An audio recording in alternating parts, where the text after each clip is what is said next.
Rabindranath. Powered by AKD ঘি, কো-স্পন্সর্ড by আবরণ। সুপ্রভাত। প্রতিদিনের রবীন্দ্রনাথে আপনাদের সবাইকে অনেক অনেক স্বাগত জানাই। প্রতিদিনের রবীন্দ্রনাথ প্রতিনিয়ত নির্দিষ্ট বিষয় নিয়ে এগিয়ে চলার নাম। প্রতিদিনের রবীন্দ্রনাথ আমাদের আবেগের নাম, আমাদের ভালোবাসার নাম এবং সর্বোপরি আমাদের শ্রদ্ধার নাম।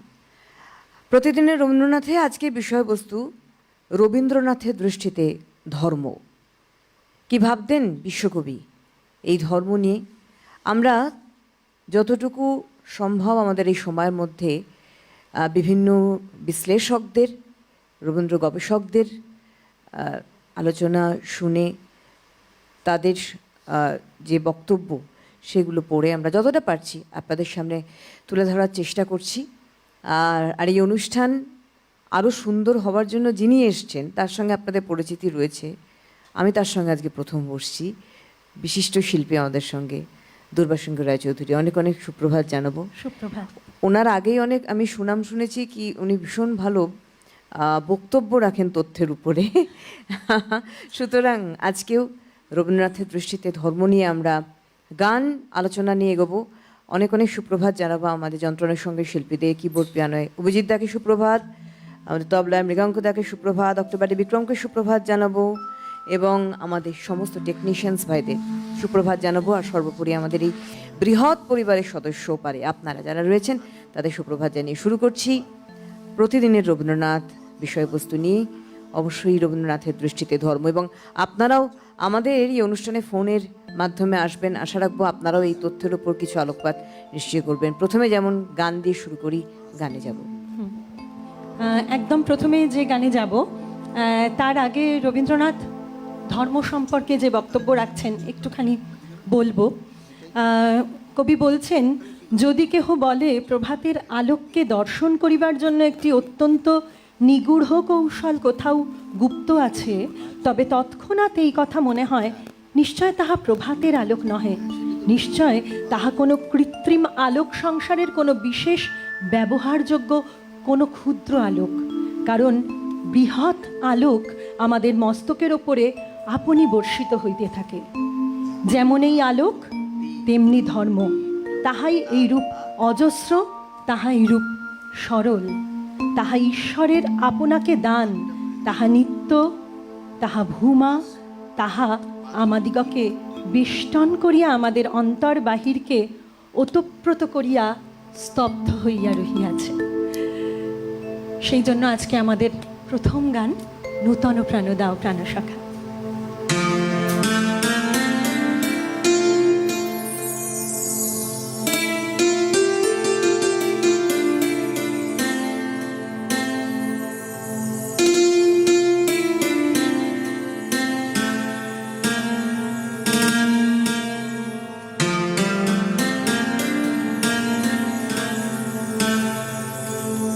নূতন প্রাণ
রবীন্দ্রনাথ এই ধর্ম নিয়ে তার যে দৃষ্টিভঙ্গি, কি ভাবতেন তিনি, বিশ্বকবির দৃষ্টিতে ধর্ম মানে কোনো নির্দিষ্ট মতবাদ বা কোনো আচার অনুষ্ঠান নয় যাতে ধর্মকে আষ্টেপৃষ্ঠে বেঁধে রাখা যায়। রবীন্দ্রনাথের নজরে এই ধর্ম হচ্ছে প্রতিটি মানুষের অন্তর্নিহিত স্বাভাবিক স্বভাব, তার চেতনার বিকাশ, সর্বোপরি বলতে হয় বিশ্বজনীন মানবতাবোধের সঙ্গে সম্পৃক্ত। তিনি এই ধর্মের যে বাধা নিষেধ, যে কঠোরতা, যে সংকীর্ণতা, একটা ধর্মকে একটা জায়গায় আবদ্ধ করে রাখার মতো, খাঁচার মধ্যে বন্দি করে রাখার মতো ধর্মতে বিশ্বাসী ছিলেন না রবীন্দ্রনাথ। তাই তার কাছে ছিল ধর্ম মানেই মানব ধর্ম, আত্মার ধর্ম, যা প্রত্যেকটি মানুষকে, তার মনকে, তার চেতনাকে উন্মেষ ঘটাতে পারে।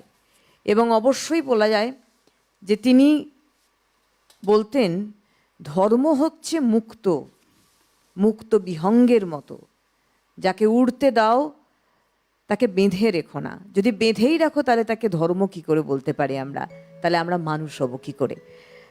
আমরা এগোবো। আবার যেটা বললাম, এটা যে কথাটা আপনি বিশ্বকবি যেটা সুন্দরভাবে বলেছেন, তার বিশ্লেষণাত্মক দিক থেকে যখন আমরা দেখি একই বিষয় দেখি। আজকে যখন এই বিষয়টা আমি জানলাম তখনই আমার মনে হচ্ছিল যে এই যে মানব ধর্মের কথা রবীন্দ্রনাথ তো অনেক শেষে বলেছেন, একদম প্রথমে যখন মহর্ষির ব্রাহ্মধর্ম চর্চা চলছে, তার ব্রাহ্ম সমাজে যাওয়া এবং তার ঠাকুরবাড়ির, মানে শুধু তিনি নন, ঠাকুরবাড়ির প্রত্যেকেই তখন একের পর এক ব্রহ্মসঙ্গীত রচনা করছেন। সেই সময়কাল থেকে একদম শেষ পর্ব পর্যন্ত আমরা যদি দেখি রবীন্দ্রনাথের ধর্মের প্রতি তার যে দৃষ্টিভঙ্গি কিভাবে বদলাতে বদলাতে গেছে, সেইটা একটু সময় ধরে ধরে আজকে বলবো। তিনি বলছেন যে উপনিষদ বলেছেন আনন্দং ব্রহ্মণো বিদ্যান না বিভেতি কদাচনা। ব্রহ্মের আনন্দ যিনি জেনেছেন তিনি কদাচই ভয় পান না। সেই ব্রহ্মের আনন্দকে কোথায় দেখব? তাকে জানবো অন্তরাত্মার মধ্যে। আমাদের পরবর্তী নিবেদন বহে নিরন্তর অনন্ত আনন্দধারা।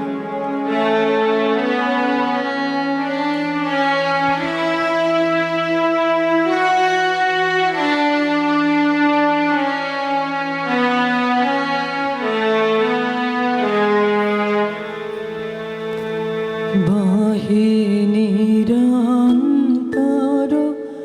অনন্ত আনন্দধারা, বহে নিরন্তর অনন্ত আনন্দধারা। বাজে অসীম নভ মাঝে অনাদি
আনন্দধারা যে কথা রবীন্দ্রনাথ বলছেন, এই আনন্দধারা অর্থাৎ রবীন্দ্রনাথের কাছে এই যে মানব ধর্ম, যেখানে সমস্ত মানুষ সমান আর সব মানুষের মধ্যে ঈশ্বর। আমরা জানি রবীন্দ্রনাথ একেশ্বরবাদে বিশ্বাসী। ব্রহ্ম, এই যে ব্রহ্ম, অহম ব্রহ্ম, আমি সেই ব্রহ্ম, তার উপলব্ধিবোধ। তবে আমি সেই ব্রহ্ম বলেই নয় যে নিজেকে ভুল পথে পরিচালিত করে নিজেকে শ্রেষ্ঠত্বের আসনে বসানো, না, কখনোই না। রবীন্দ্রনাথের কাছে ধর্ম হচ্ছে সেই ধর্মতন্ত্র, যে ধর্মতন্ত্র মানুষকে এক করে, মানুষকে বিচ্ছিন্ন কখনোই করে না।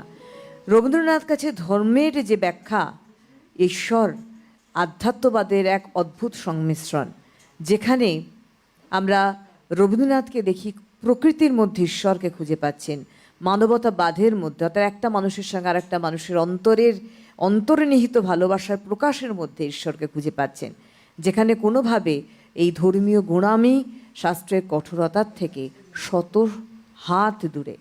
এবং তার চিন্তাভাবনা আমাদের এখনও প্রভাবিত করে। আমরা জানি না অবশ্য কতটা আমরা সেটাকে গ্রহণ করতে পারছি। একদমই তাই। এই প্রসঙ্গ ধরেই বলি, রবীন্দ্রনাথ বলছেন যে যাহারা আপনাদের অন্তরের প্রার্থনা খুঁজিয়া পাইয়াছেন, শোনা গিয়াছে তাহারা কি বলেন? তাহারা বলেন একটি মাত্রই প্রার্থনা আছে, असतो मा सद्गमय तमसो मा ज्योतिर्गमय মৃত্যুর্মা অমৃতঙ্গময় অবিরাব বীর্যমেধি। অসত্য হইতে আমাকে সত্যে লইয়া যাও, অন্ধকার হইতে আমাকে জ্যোতিতে লইয়া যাও, মৃত্যু হইতে আমাকে অমৃতে লইয়া যাও। হে স্বপ্রকাশ, আমার নিকটে প্রকাশিত হও।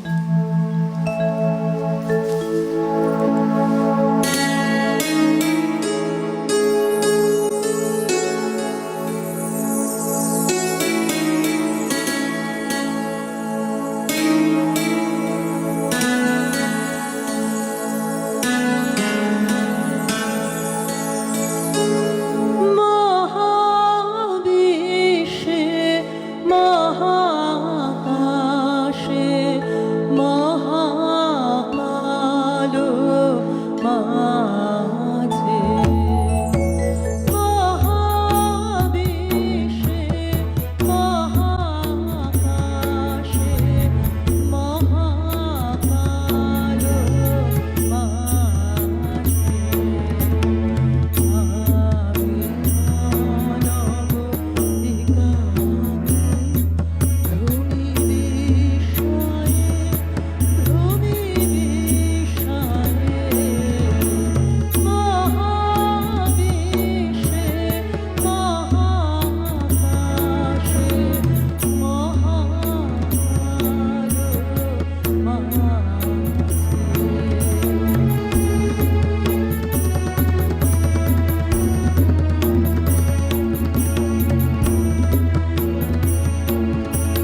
চরম দার্শনিক রবীন্দ্রনাথ, তার যে গান, তার যে সৃষ্টি, তার প্রত্যেকটি কথার মধ্যে লুকিয়ে রয়েছে এক অদ্ভুত দর্শন।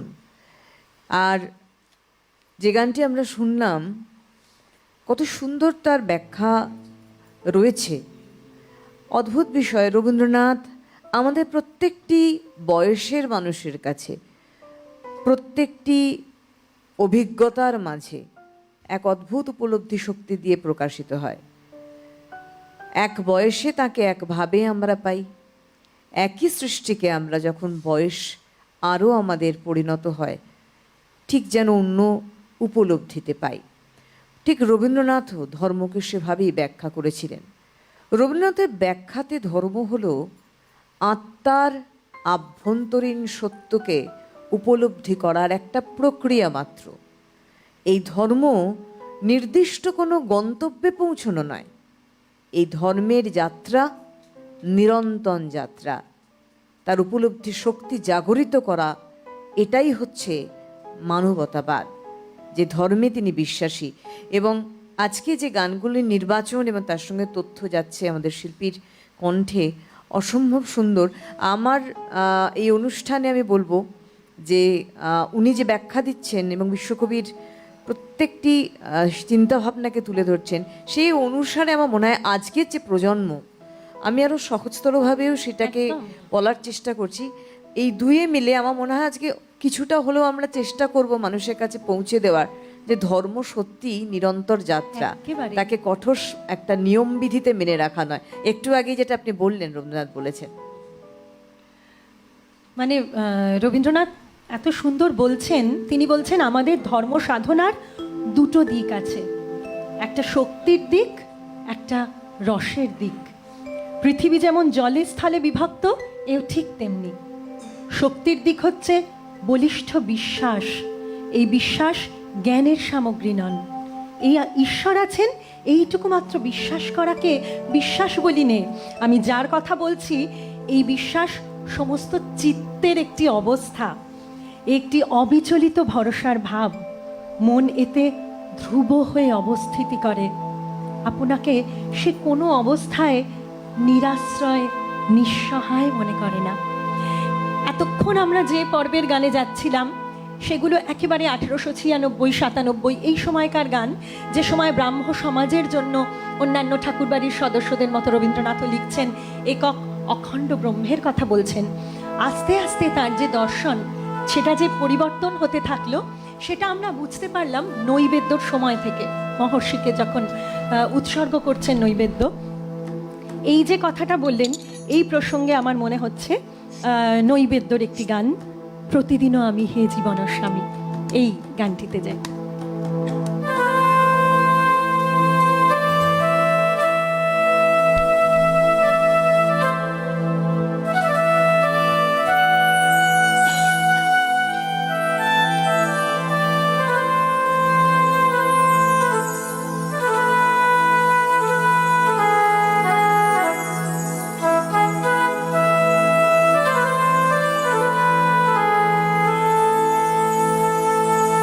প্রতিদিন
চলছে আমাদের অনুষ্ঠান প্রতিদিনের রবীন্দ্রনাথে। আজকের বিষয়বস্তু নিয়ে রবীন্দ্রনাথের দৃষ্টিতে ধর্ম। আমরা আজকের এই অনুষ্ঠান এগিয়ে নিয়ে যাচ্ছি। একটা ছোট্ট বিরতির সময় হয়েছে, ফিরছি বিরতির পর, সঙ্গে থাকুন।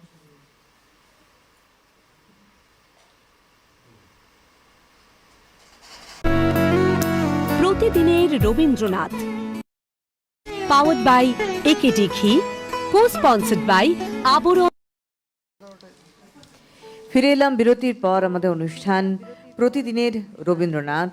আজকে আমাদের বিষয়বস্তু রবীন্দ্রনাথের দৃষ্টিতে ধর্ম। আমরা পথ চলছি এই বিষয় নিয়ে। আমাদের সঙ্গে রয়েছেন বিশিষ্ট শিল্পী ডক্টরেট ডক্টর দুর্বা সিংহ রায়চৌধুরী। তার তথ্য, তার গান নিয়ে আমরা এগোচ্ছি। তবে তার সঙ্গে সঙ্গে আমাদের যন্ত্রণার সঙ্গে শিল্পীরা তো রয়েছেন এত সুন্দর অনুষ্ঠান করার জন্য, আর রয়েছেন আপনারা ওপারে। আপনাদেরও এই বিষয়ে অবশ্যই যদি কোনো সম্যক ধারণা আমাদের সামনে তুলে ধরতে চান, তথ্য দিতে চান, ফোন করতে পারেন। আমাদের যে ফোন নাম্বার যাচ্ছে সেই নাম্বারে অবশ্যই তথ্য সমৃদ্ধভাবে এই অনুষ্ঠানটিকে আরও এগিয়ে নিয়ে যাওয়ার জন্য। বিরতির পর ফিরলাম, সরাসরি চলে যাব একদম শিল্পীর কাছে। হ্যাঁ, আমরা একদম ব্রহ্মসঙ্গীত থেকে নৈবেদ্য পর্বের প্রার্থনার যে গান, রবীন্দ্রনাথের যে উপাসনার পর্ব, সেখানে এসেছিলাম। সেই উপাসনা আস্তে আস্তে নিবেদন হয়ে গেল রবীন্দ্রনাথের। তো তখন তিনি বলছেন যে যাহা যায় আর যাহা কিছু থাকে, সব যদি দিই সপিয়া তোমাতে, তবে নাহি ক্ষয়, সবই জেগে রয় তব মহামহিমায়। আমার পরবর্তী গান আমি বহু বাসনায় প্রাণপণে চাই।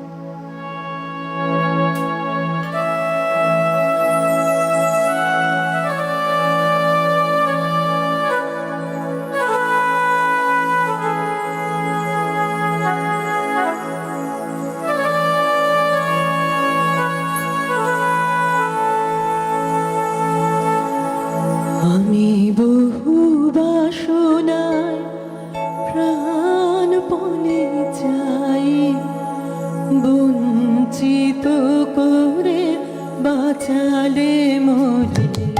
বহু বাসনায় প্রাণপণে চাই, বঞ্চিত করে বাঁচালে মোরে। এ কৃপা কঠোর সঞ্চিত মোর জীবন ওরে। বহু বাসনায় প্রাণপণে চাই, বঞ্চিত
উপাসনা থেকে একেবারেই জীবন দেবতা করে তোলা বিশ্বকবির চিন্তা ভাবনায়, রবীন্দ্রনাথের চিন্তা ভাবনায়, যেখানে ধর্ম, উপনিষদ আমরা জানি পিতার হাত ধরে তার এই বেদ উপনিষদের জ্ঞান, উপনিষদের দর্শন এবং আমাদের যে ধর্ম তথাকথিত ভক্তির যে সাগর, তাতেও তিনি ডুব দিয়েছিলেন। এবং সেখান থেকে তিনি যতই প্রভাবিত হন না কেন, তার কারণ বাউল, সুফি, বৈষ্ণব ধর্ম বা তাদের দর্শন, তাতে প্রভাবিত হয়েও একেশ্বরবাদে বিশ্বাসী রবীন্দ্রনাথ যে চিন্তাভাবনা বিলিয়ে দিয়েছিলেন তার সৃষ্টিতে, তা হলো এই ঈশ্বর যা আমাদের জীবন দেবতা রূপে প্রত্যেক ব্যক্তি এবং প্রকৃতির সঙ্গে অবিচ্ছেদ্যভাবে যুক্ত হয়ে রয়েছে, যাকে আমরা আলাদা করতে পারি না। এবং এই চিন্তা ভাবনা, যেখানে রবীন্দ্রনাথ ধর্মকে বলছেন যে কোনো বাহ্যিক নিয়মবিধি নয় ধর্ম, আত্মার মুক্তি, এই আত্মার মুক্তি হয়ে পরমাত্মার সত্তার সঙ্গে মিলিত হওয়ার এক সাধনা, এবং এই সাধনাকেই তিনি সাধন করে গেছেন তার সৃষ্টির মাধ্যমে। একদম তাই। আমি এক্ষুনি ভাবছিলাম যে এই প্রসঙ্গে যেটা বলা যায় সেটা হচ্ছে এই যে আস্তে আস্তে প্রার্থনার থেকে নিবেদন, আর সেই নিবেদন কিভাবে কখন নিজের মধ্যেই তাকে খুঁজে পেয়ে গ্রহণ, সব যে কবে তার মিলেমিশে গেল। এবং বিশেষ করে শিলাইদহে বাসকালে তিনি যেভাবে এই বাউলের দর্শন তিনি হৃদয়ে গ্রহণ করলেন, সেইটা যখন তিনি ব্যক্ত করলেন, এবং একের পর এক তার গান শুধু নয়, সোনারতরী কাব্যগ্রন্থ এবং তার এই যে জীবন্তরী বেয়ে চলা, সেটাও তো তার আরেকটি দর্শনের দিক। তিনি বলছেন যে সোনারতরী প্রসঙ্গেই নিজে বলছেন যে সোনারতরী বলে একটি কবিতা লিখেছিলুম, এই উপলক্ষে তার একটা মানে বলা যেতে পারে।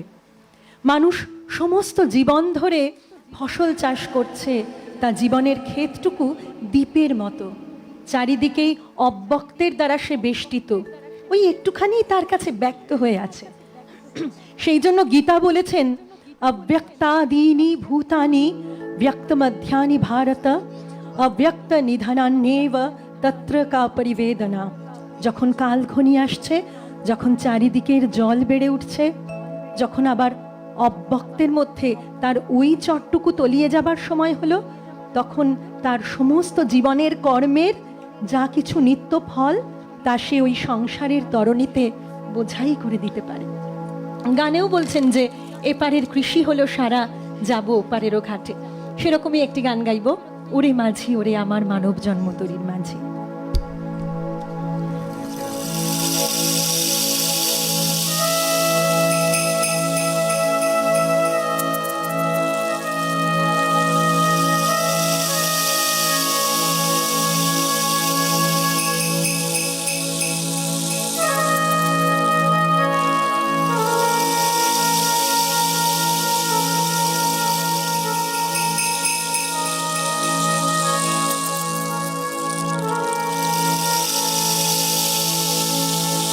ওরে মাঝি ওরে আমার মানব জন্ম তোরের মাঝি, শুনতে কি পাস দূরের থেকে পারের বাঁশি উঠছে বাজি।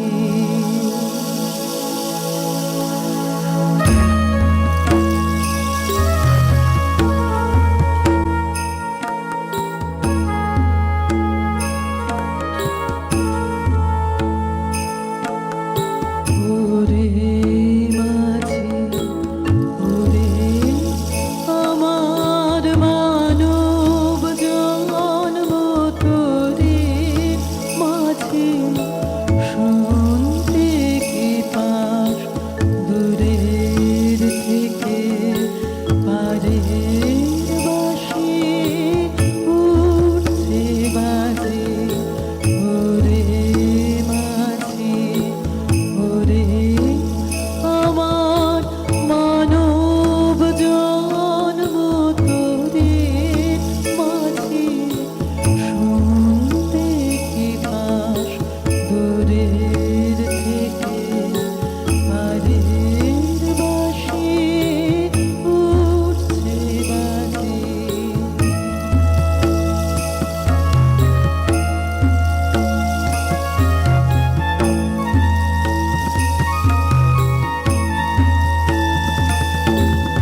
দেয় কি দেখা প্রদীপ সাজে ওরে মাঝি ওরে আমার মানব জন্ম তোদের মাঝে শুনতে কি পাস দূরের থেকে হারের বাঁশি উঠছে বাজে।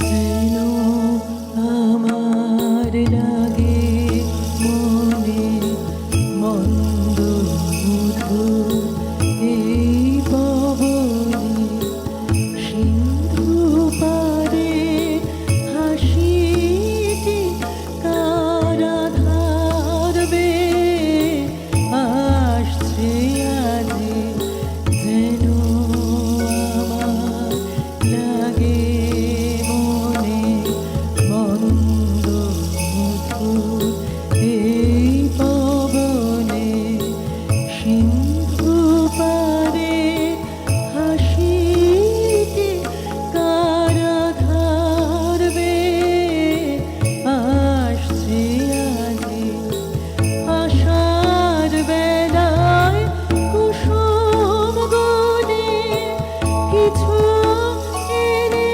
এনেছিলেম তুলে আশার বেলায় কুসুম গুনে কিছু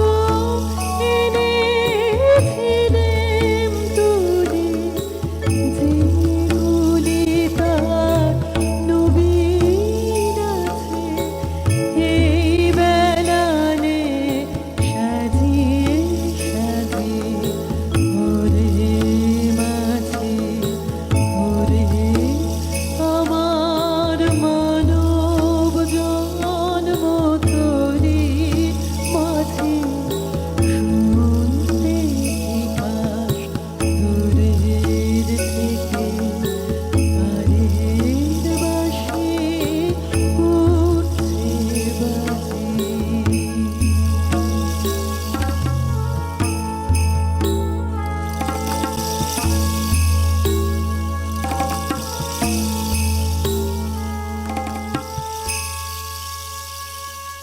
রবীন্দ্রনাথের কাছে ধর্মচিন্তা ছিল মানব ধর্ম, অর্থাৎ যেখানে মনুষ্যত্ব, যেখানে সহানুভূতি, যেখানে বিশ্বজনীনতাই প্রধান। গোরা উপন্যাসেও কিন্তু আমরা এই উগ্র ধর্মবাদ, যা মানুষের মধ্যে এক দূরত্ব, এক হানাহানির জায়গা তৈরি করেছে, তার এক অদ্ভুত প্রকাশ আমরা পেয়েছি। এগুলো এক একটা শিক্ষণীয় বিষয় বলতে পারি। দুর্ভাগ্যের বিষয়ে আমি একটু আগে একটি কথা বললাম। আজকে আমাদের প্রতিদিনের রবীন্দ্রনাথের যে বিষয়বস্তু, রবীন্দ্রনাথের দৃষ্টিতে ধর্ম, এটা খুব প্রাসঙ্গিক।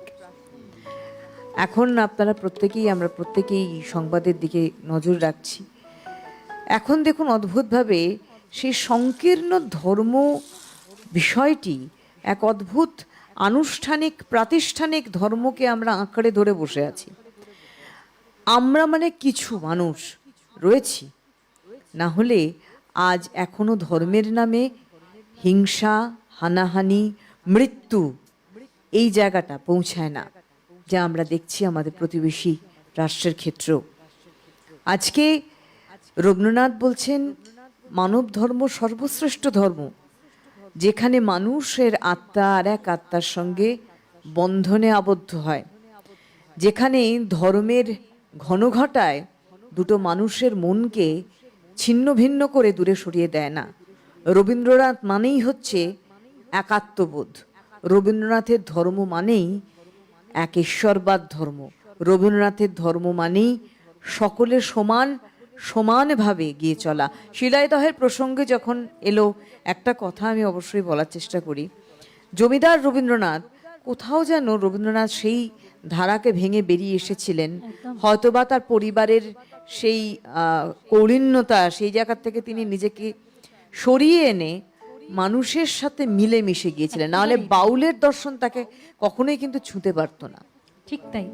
এবং এই যে ধর্মের নামে হানাহানি, এই প্রসঙ্গে রবীন্দ্রনাথ তখনই কি কথা বলেছেন, মানে আমরা সত্যি ভাবলে অবাক হতে হয় যে সবসময়ই কিভাবে প্রাসঙ্গিক রবীন্দ্রনাথ, তিনি কিভাবে বলছেন যে এই কথাটা সর্বদাই স্মরণ রাখা দরকার যে ধর্মপ্রচার কার্যে ধর্মটা আগে, প্রচারটা পরে।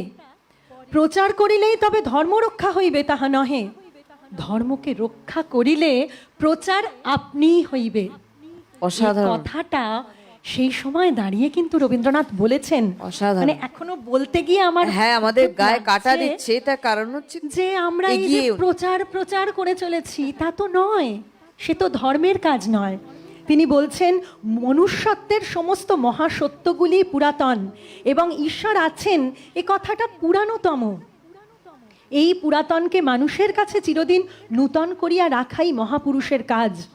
জগতের চিরন্তন ধর্মগুরুগণ কোনো নূতন সত্য আবিষ্কার করিয়াছেন তাহা নহে, তাহারা পুরাতনকে তাহাদের জীবনের মধ্যে নূতন করিয়া পাইয়াছেন এবং সংসারের মধ্যে তাহাকে নূতন করিয়া তুলেছেন। নবনব বসন্ত নবনব পুষ্প সৃষ্টি করে না, সেরূপ নূতনত্বে আমাদের প্রয়োজন নাই। আমরা আমাদের চিরকালের পুরাতন ফুলগুলিকেই বর্ষে বর্ষে বসন্তে বসন্তে নূতন করিয়া দেখিতে চাই। মানে যা আছে তার অস্তিত্বকে আমরা নতুন ভাবে, একদমই তাই। আমি কি আমাদের সমস্যা হচ্ছে আমরা কি করব, আমরা কোনো আধার নই, আমরা শুধুমাত্র নতুন ভাবে দেখছি। নূতন প্রাণ দাও, এই কথাটি খুবই প্রাসঙ্গিক। আচ্ছা, একজন বন্ধু রয়েছেন, দেখে নেব। নমস্কার, সুপ্রভাত, কে আছেন? হ্যালো, নমস্কার, সুপ্রভাত, একটু জোরে বলবেন, কে বলছেন? আমি হ্যাঁ, কে বলছেন? আমি অশোক সরকার আগ্রা থেকে বলছি। বলুন দাদা। দিদি ভাই, আমি দেখেছিলাম যে রবীন্দ্রনাথ লিখেছেন ভারতবর্ষ হিন্দু দেশ, এই হিন্দু কোনো সম্প্রদায় বিশেষ নয়, এই হিন্দু একটি বিশেষ বোধের চেতনা, কোন চেতনাই মহান, এই মহান চেতনাই মিলন ক্ষেত্র।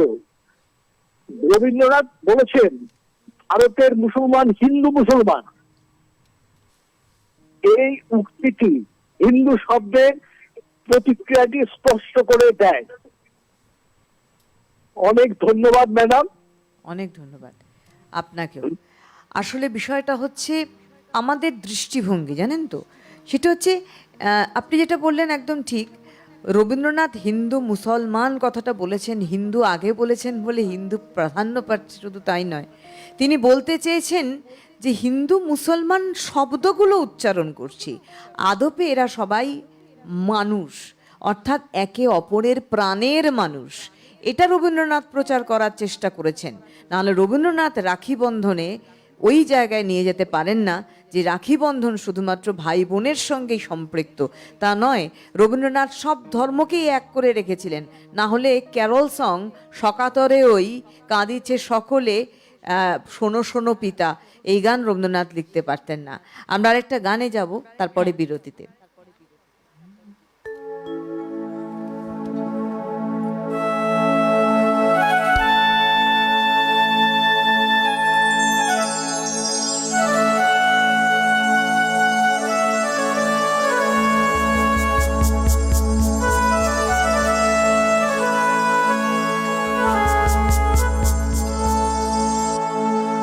কোন আলোতে প্রাণের প্রদীপ জ্বালিয়ে তুমি ধরায় আসো, কোন আলোতে প্রাণের প্রদীপ জ্বালিয়ে তুমি ধরায় আসো, সাধক গো প্রেমিক গো পাগল গো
আমাদের একটা ছোট্ট বিরতিতে যাওয়ার আগে একটি ফোন নেব।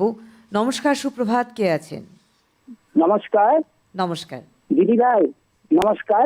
আমি বৈকুণ্ঠপুর থেকে অম্বুজ্যোতি সরকার বলছি। বলুন দাদা। এই যে ধর্ম নিয়ে এত সুন্দর টপিকটা দিয়েছেন না, আমি খুব খুশি। মানে বুঝতেই পারছি না রবীন্দ্রনাথের যে ছিল ধর্ম আজকে টিভিএনে দেওয়া হবে। আজকে আমি বুঝতে পারছি ধর্ম মানে ধারণ করা। ধর্ম ঝিধাতু থেকে এসছে। ঠিক। ধর্ম মানে যার উপর যা কিছু সব দাঁড়িয়ে আছে তাই কিন্তু ধর্ম। আর তিনি হচ্ছে পরম পুরুষ। ধর্ম কখনো বউ হয় না। ধর্ম একই, তার কোনো প্রকার নেই। যেমন ধরুন হিন্দু ধর্ম, মুসলমান ধর্ম, খ্রিস্টান ধর্ম, বৌদ্ধ ধর্ম ইত্যাদি কথা আমার মতে কিন্তু ভুল। বরং ওসবগুলি মত। কোনো মতের সঙ্গে কোনো মতের প্রকৃতপক্ষে কোনো বিরোধ নেই। ভাবের বিভিন্নতা নানা। একেবারে। একদম সত্যি কথা বলেছেন দাদা। ধর্ম মানে ধারণ করা, একদম খুব সুন্দর শব্দটা বললেন। আসলে ধর্ম বিভক্ত তো আমরা করেছি, আমরা যারা নিজেরা উপযাজক হিসেবে ধর্ম বিভক্ত করেছি, যেটা রবীন্দ্রনাথ করেননি। আমরা একটা ছোট্ট বিরতিতে যাব, ফিরছি বিরতির পরে, সঙ্গে থাকুন। প্রতিদিনের রবীন্দ্রনাথ, পাওয়ার্ড বাই একেডি ঘি, কো স্পন্সর্ড বাই আবরণ। ফিরে এলাম বিরতির পর। আমাদের অনুষ্ঠান প্রতিদিনের রবীন্দ্রনাথ। আজকে বিষয়বস্তু আমাদের এগিয়ে চলার রবীন্দ্রনাথের দৃষ্টিতে ধর্ম। আমরা এগোচ্ছি আজকে এই বিষয়বস্তু নিয়েই, এবং বিরতির পরে ফিরলাম। আমরা শেষ লগ্নে অনুষ্ঠানের রয়েছি। আমাদের সঙ্গে রয়েছেন অত্যন্ত সুন্দর ব্যাখ্যা সমৃদ্ধ সঙ্গীত আমাদের সামনে তুলে ধরছেন ডক্টর দুর্বা সিংহ রায়চৌধুরী। আবারও অনেক অনেক ধন্যবাদ জানাবো ওনাকে এত সুন্দর অনুষ্ঠানকে করার জন্য। বিরতির পর ফিরলাম সরাসরি আপনার কাছে। হ্যাঁ, এইবারে রবীন্দ্রনাথের এই যে মানুষের ধর্মের কথা বলা, সেই প্রসঙ্গে আমি আবার রবীন্দ্রনাথের বলা কিছু উদ্ধৃতির কথা বলবো। বলছেন যে যে শক্তি কর্মের উদ্যোগে আপনাকে সর্বদা প্রবাহিত করিতেছে, সেই শক্তি খেলার চাঞ্চল্যে আপনাকে তরঙ্গিত করিতেছে। শক্তির এই প্রাচুর্যকে বিজ্ঞের মতো অবজ্ঞা করতে পারি না। অর্থাৎ কর্মই ব্রহ্ম। আলাদা করে ইহাই মানুষের ঐশ্বর্যকে নবনব সৃষ্টির মধ্যে বিস্তার করিয়া চলেছেন। ইহা নিজেকে দিকে দিকে অনায়াসে অজস্র ত্যাগ করিতেছে, সেই জন্যই নিজেকে বহুগুণে ফিরিয়া পাইতেছে। ইহাই সাম্রাজ্যে, বাণিজ্যে, বিজ্ঞানে, সাহিত্যে কোথাও কোনো সীমা মানিতেছে না। দুর্লভের রুদ্ধ দ্বারে অহরাত্র প্রবল বেগে আঘাত করিতেছে। এবং মানে এই প্রসঙ্গে কিছু গান খুব মনে পড়ছে, হয়তো মানে গাইব না পুরোটা, কিন্তু এই যেথায় থাকে, যেথায় থাকে সবার অধম দিনের হতে দিন, সেখানেতে চরণ তোমার রাজে, সবার পিছে সবার নিচে সব হারাদের মাঝে। গীতাঞ্জলি পর্বে এসে কিন্তু তিনি এই কথা বললেন যে তোমার চরণ বিরাজ করেন সবার পিছে সবার নিচে সব হারাদের মাঝে। এবং কি সুন্দর বলছেন চণ্ডালিকায় যখন বলছেন, শ্রাবণের কালো যে মেঘ, তার যদি নাম দাও চণ্ডাল, তাহলে কি জাত খুঁজবে তার, অসুচি হবে কি তার জাল। তিনি বলে গেলেন আমার নিজের নিন্দা করো না, মানবের বংশ তোমার, মানবের রক্ত তোমার নাড়িতে, ছিছি মা মিথ্যা নিন্দার টাসনে নিজে সে যে পাপ। এইভাবে রবীন্দ্রনাথ মানুষের কথা বললেন। একদম। এবং আরেকটা কথা খুব মনে পড়ছে, মানে এত সুন্দর বিষয় নিয়ে আলোচনা হয় বলে খুব মনে হয় যে এখানেই হয়তো এই কথাগুলো ভাগ করবার মতো। অন্ধকারের উৎস হতে উৎসারিত আলো, এখানে ওইখানে পথের ধুলায় বক্ষ পেতে রয়েছে যে গেহ, শীত তোমার গেহ। উপরের পঞ্চমে রাখছেন পথের ধুলার বক্ষ পেতে যে গৃহ থাকে সেই তোমার গৃহ। সেই জন্যে স্বরের ব্যাপ্তি চলে গেল উপরের পঞ্চমে। মানে রবীন্দ্রনাথ তার সৃষ্টিকর্মে কিভাবে মানুষ এবং মানুষের ধর্মের জয়গান করেছেন, তার অসাধারণ। সুরের বিচরণে, তার কথায়, তার প্রবন্ধে, তার কি বলবো, তার নাটকে, সব কিছুর মধ্যে। এবং একদম শেষ বয়সের যে গানটি এখন গাইব, হ্যাঁ, সেই গানটিতে তার যে উপলব্ধি, তখন তিনি কি বলছেন যে গানের টানা জালে নিমেষ ঘেরা গহন থেকে তোলে অসীম কালে, মাটির আড়াল করি ভেদন, সুরলোকের আনে বেদন, মর্তলোকের বিনার তারে সেই রাগিনী ছেয়ে যাচ্ছে।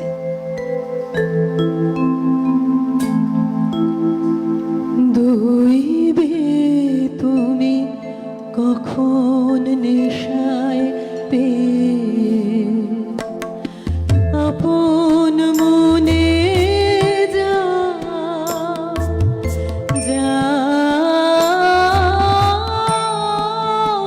তুমি গান গে দইবে তুমি কখন নেশায় পেয়ে যে আকাশে সুরের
রবীন্দ্রনাথের এই ধর্মচিন্তা, আমরা আসবো একজন বন্ধু আমাদের তার সাথে রয়েছেন।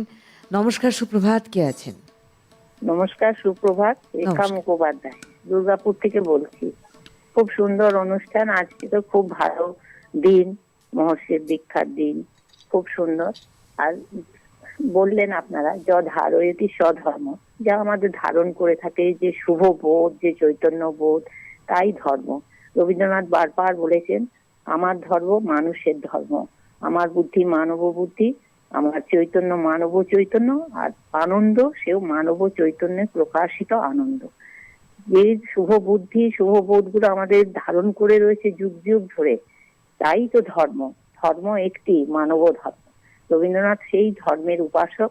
তিনি তা পেয়েছিলেন তার পিতা দেবেন্দ্রনাথ ঠাকুরের কাছ থেকে, মহর্ষির কাছ থেকে। ঔপনিষদিক চিন্তা ভাবনায় তারা বিশ্বাসী ছিলেন, এবং সেই মতোই তার সমস্ত সৃষ্টি। তিনি যে কবিতা, গান, নাটক, যিনি বলছেন আজকের শিল্পী, তিনিও বললেন যে নাটক বলো, গান বলো, কবিতা বলো, সবেতেই তার সেই মানব ধর্মেরই প্রকাশ। গোড়ার কথাও আপনারা বললেন। তো আমি বলি একটি কবিতা, সেটি রবীন্দ্রনাথ বলছেন, যে অন্ধ সেজন মারে আর শুধু মরে। হ্যাঁ, তাহলে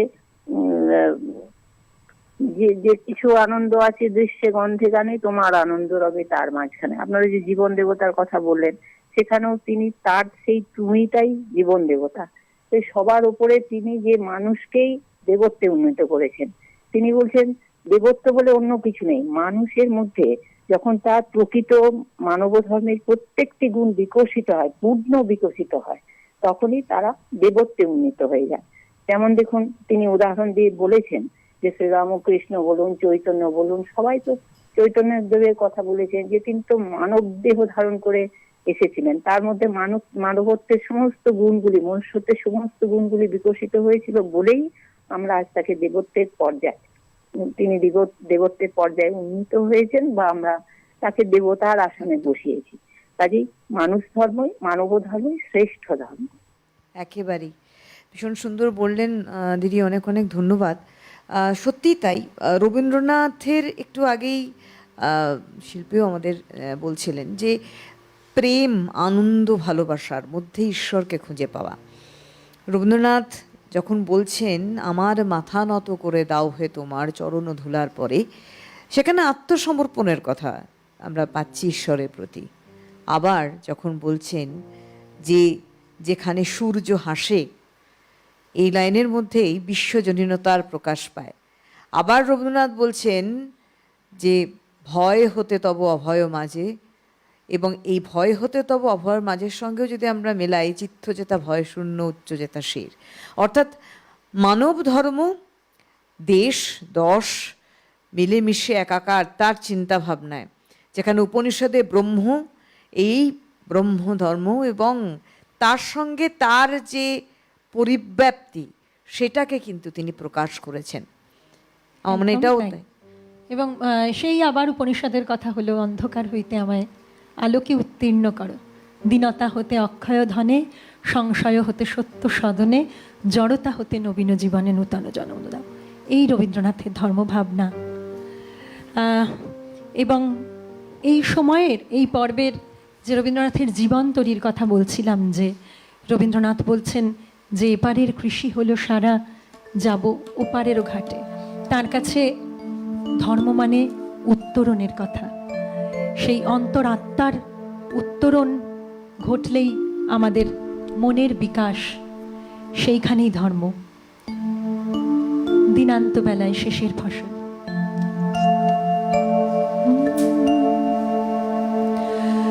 দিনান্ত বেলায়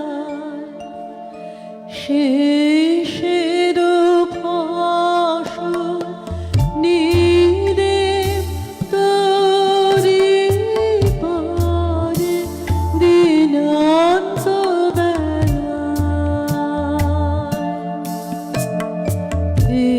এপারে কৃষি হলো সারা, যাব ওপারের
রবীন্দ্রনাথের জীবনের শেষ প্রান্তে যখন তিনি ধীরে ধীরে পৌঁছন, অদ্ভুতভাবে তার সৃষ্টি থেকে প্রভু, ঈশ্বর, পরমপিতা বাদ যাওয়া শুরু করে।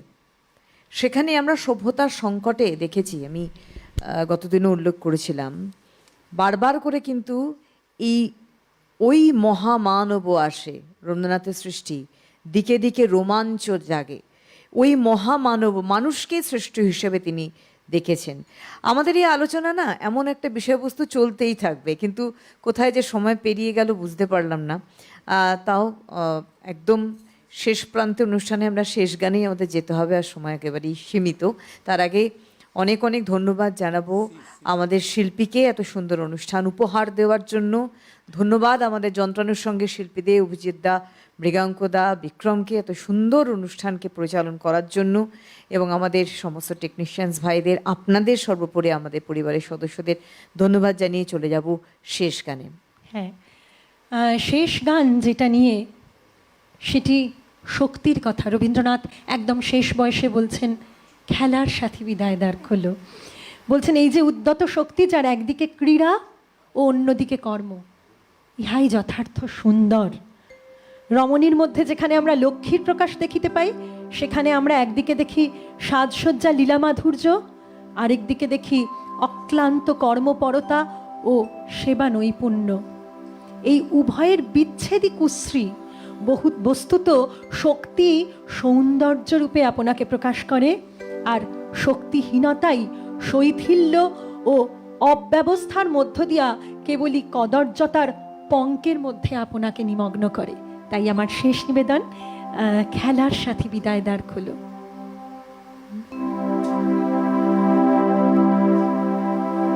খেলার সাথী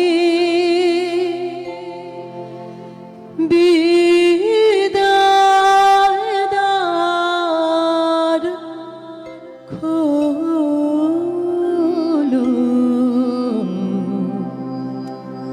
গেল যে খেলার বেলা। বিদায় দাও খেলার সাথী, বিদায় দ্বার খোলো, গেল যে খেলার বেলা।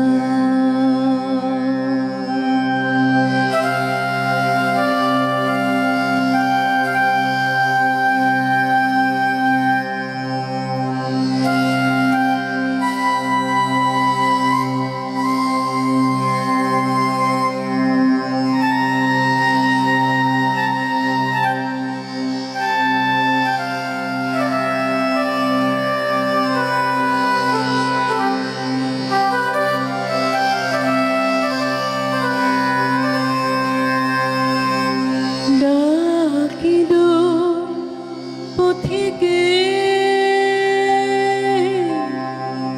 দিকে বিদিকে,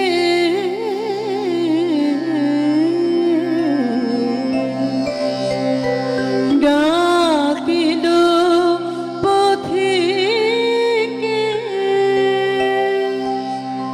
দিকে বিদিকে,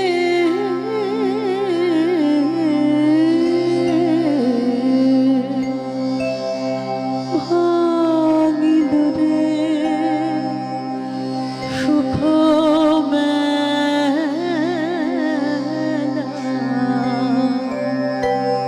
গেল যে খেলার বেলা। ভাঙিল রে সুখ মেলা, গেল যে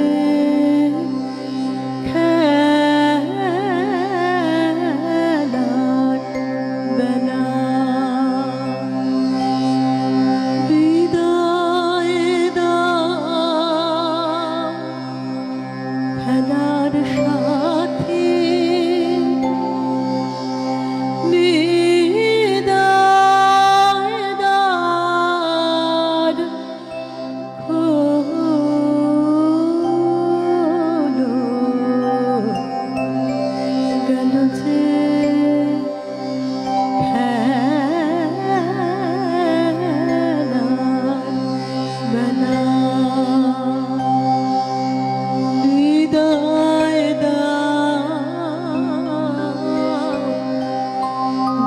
যে